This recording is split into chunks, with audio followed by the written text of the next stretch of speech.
They say this is a big rich town. Yeah, I just come from the poet's part. Bright light, city light. What's up, everybody? It's Emerald Monet, and welcome back to my channel. On today's video, we'll be discussing all things Power Book 2 Ghost, Season 1, Episode 5. Spoiler alert, spoiler alert, spoiler alert. Let's get right into the mid-season finale. So we see this episode open up. Tasha is dreaming about Tariq and Raina's 18th birthday.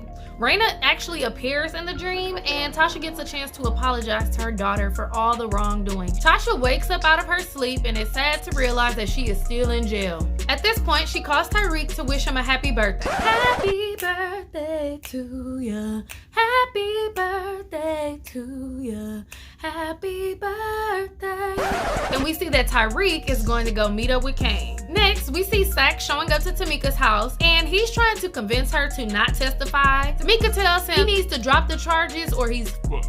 Next, we see Monet giving Diana a lesson on how to keep a nigga. She is telling Diana that men don't fall in love with you, but that he falls in love with the image of himself that he sees in your eyes. Hey, Monet, play her low-key. She be spitting that shit. She's trying to teach her how to level the playing field in a man's world. And to try to prove her point, when Ramirez appears at the house out of the blue, Monet Tell him don't be coming around here with hard dick and bubble gum and nothing else. Next, we see Kane bringing Tariq to the house as Ramirez is walking off. Kane tries to press Monet about why Ramirez is at the house in the middle of the day when anybody can see him. Diana pulls Kane off. Monet stays to talk to Tariq. Monet questions Tariq about the drawing that she found in Drew's backpack, and Tariq acts totally clueless. He gets a text from Sax telling him that they need to meet up, and Tariq dismisses himself. Reek goes to meet with Sax, and Sax informs him that Davis subpoenaed Tamika to testify. Reek is telling him this is a you problem, but Sax tells Tariq that he did tell Tamika that somebody saw him at Truth. He didn't say who, but Tamika can easily figure it out. So now it becomes a you and me problem. Tariq then sends Tasha a text and she calls him immediately. Finally, Tariq admits to having seen Sax at Truth. I don't know why he didn't tell his mother this way before now. And Tasha tells him that the reason why she fired Tamika is because Tamika figured out that Reek was the shooter. Both of them have not been being completely honest with one another, and now it's causing more trouble. Tasha tells Tariq that she'll talk to Davis and she'll handle it. Then we see Sax meeting up with his niece Riley, and she is supposed to be giving him information that she found out about Tariq, but she really doesn't have any information to give. But she then tells him that she has been having relations with Brayden. Sax is pissed because he told her not to have any type of contact with Tariq. He just tells her to observe and report. Do not talk to Tariq, girl. Next, Reek shows up to class with Professor Reynolds, and he is late. Professor Reynolds told him the 15-page paper was due at the beginning of the class, and now it's 25 pages. Tariq is salty, y'all. Next, we see Tasha meeting with Davis, and she is trying to get him to pull the subpoena from Tamika. Davis says, I'm your lawyer. I don't care if you're my client and this is what you're requesting. This is what we're doing. Back at the school after class, Tariq goes to speak to Professor Reynolds, and Professor Reynolds tells him how he makes him and every other black person on campus look bad with his behavior. Tariq tells him that he is not his daddy and he needs to just do his job and mind his business. Which I agree, because Professor Reynolds, you get on my nerves. I don't know if I made this clear or not last episode, but Jabari, you get on my nerves. Irritating ass. After class, Drew and Tariq meet up at a diner, and Tariq tells Drew that Monet was pressing him for information about the drawing. Drew then lets him know that the whole family knows that he's gay and that she was just testing him. He says that Monet looks at him as one of them now and that he needs to look out for himself. Whatever that's supposed to mean. Back in Queens, Monet is telling Diana that she is her last hope for any information on Tariq. Next, we cut to a scene of Brayden and Riley in a liquor store getting plenty bottles of hen for Tariq's birthday party that they're throwing that night. At this point, Brayden is starting to get fed up with Riley and all her questions about Tariq. But luckily for her, Zeke walked in. While Brayden and Zeke talk about plans for the party that night, Riley texts Sax and tells him that Tariq disappears frequently and Sax wants to know where. Next, we see Professor Reynolds, Jabari, meeting with his book agent. And he is telling him If his next book isn't any better, they're gonna have to drop him because that second book was garbage. Shit on that nigga. Damn. At this time, Tariq shows up, then brings the extra 10 pages to his paper and apologizes for his behavior in class. Now it is beyond me how this nigga found time to type 10 more pages for this paper in like a couple hours. Like, dude, your birthday is everlasting.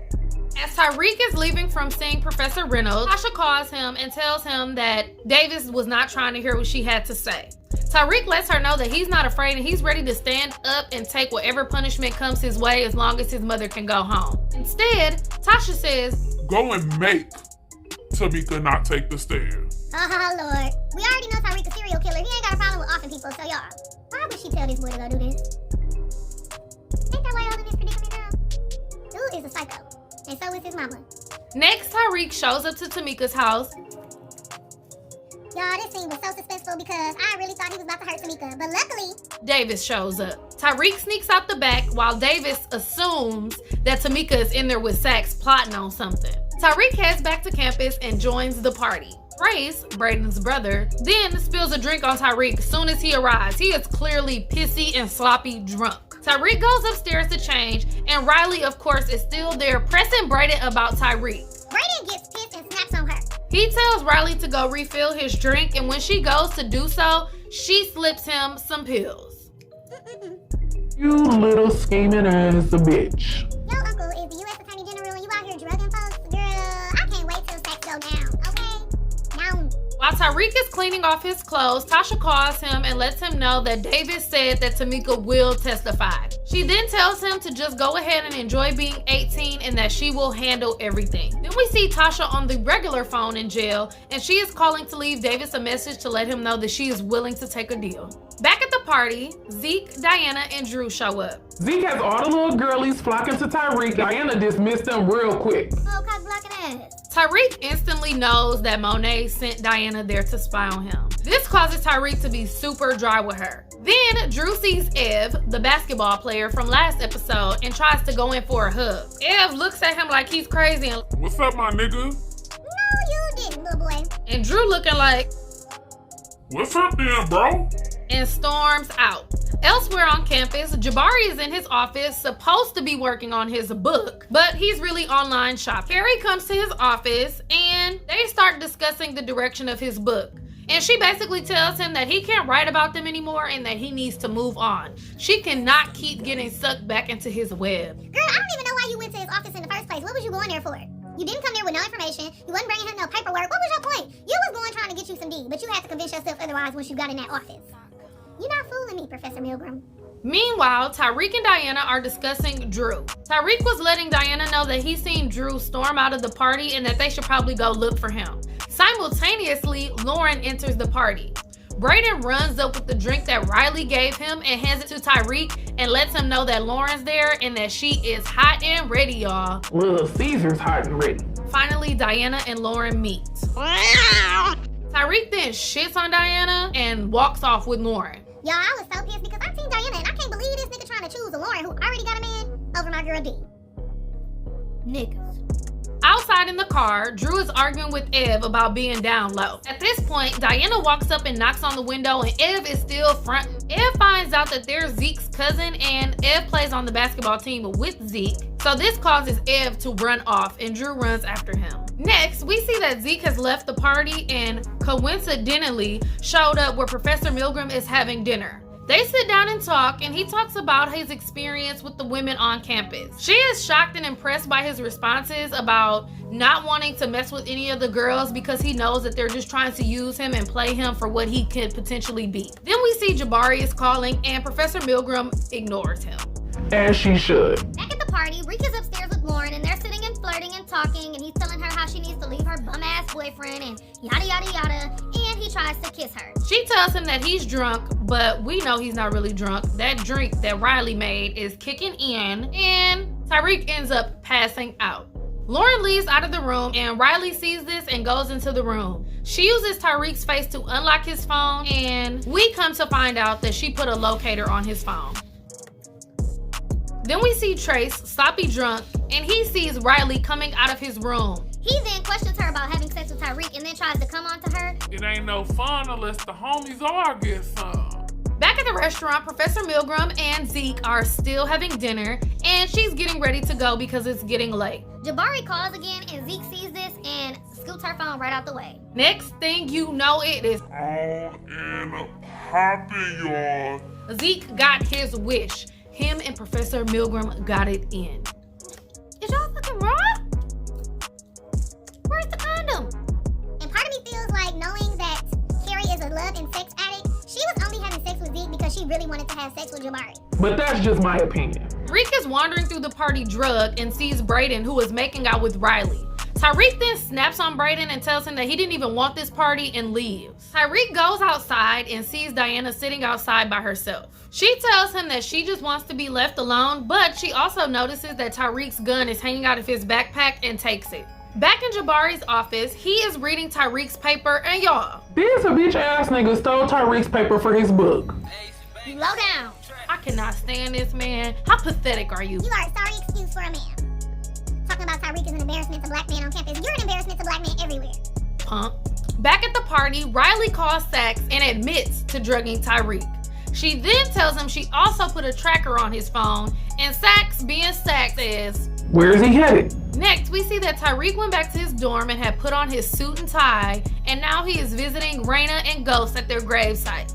Tariq is out there pouring out his heart and talking about how his father is the only one who understands why he did what he had to do, and he all but admits to killing Ghost. And guess who was in the cut watching and recording? Sax. How the hell he get there that quick is beyond me. The next morning, Tariq wakes up and he is still in his dress clothes. Brayden is clearly pissed, and Tariq finally breaks down and lets him know about what's going on in the family that he's working with. Lorenzo's the king, Monet is the queen, Kane is the rook, Drew is the knight, and Diana is the bishop. He lets him know if any of them ever come in there looking for him, to knock one of their pieces over on the board so that he'll know which person was looking for him. And he says if there's an emergency, just knock the whole board over and he'll know what's good. Back in Queens, Diana is reporting back to Monet about what she found out at the party. Which was nothing. At this point, Diana thinks that, she did something right and reveals that she stole Tariq's gun. Monet is like, Girl, of course that nigga got a gun. Are you stupid? Like, go to your room. Back on campus, we see that Trace has broken into Brayden and Tariq's dorm room and has stolen their stash. You dirty dog. Next, we see Reek going to go meet with Monet. He enters the house and Kane pats him down. And obviously Monet had Kane pat him down for no reason because Monet has Tariq's gun. She asks Tariq which one of her kids can she trust the most. And Tariq says, Me. Monet like, My nigga. Then she makes Kane give Tariq his gun and tells Tariq that he always has a home there. It just made me think about when Drew told him he needs to watch out for himself because clearly Monet is reeling Tariq in just so she can control him. Elsewhere, Davis is meeting with Sax, and Davis is letting Sax know that he got Tamika to not testify. This is when Sax reveals the video that he has of Tariq all but confessing to Ghost's murder. And now Sax and Davis have agreed to team up And take Tariq down. Oh my god. Oh my god. Oh my god. Oh my god. Y'all, I don't really know if Davis is really about to come after Tariq and Tasha, or if he's just doing this to try to expose Sax. I don't know. I hope Davis is not flipping and going to the other side because Method Man, you are so fine and I don't want to have to cancel you, okay? You better not join the ops. Still fine though. I'm sorry. Still sexy. Still can get it. So what did y'all think about this week's episode of Power Book 2 Ghost? This was also the mid-season finale, and we're not gonna get our fix again until December, y'all. Y'all finna piss me off. What am I supposed to do for the next 2 months? Huh? I have no idea what could possibly be happening. And all we saw was a chessboard with all the pieces crashing over. It's about to go down. What are some of your predictions for when Power Book 2 Ghost returns? And before you go, make sure you check out one of these other videos on my channel. And make sure you like, comment, and subscribe down below. And I'll see you on the next one. Goes down. Yeah, I just happened to come apart. Legal, baby, I got me.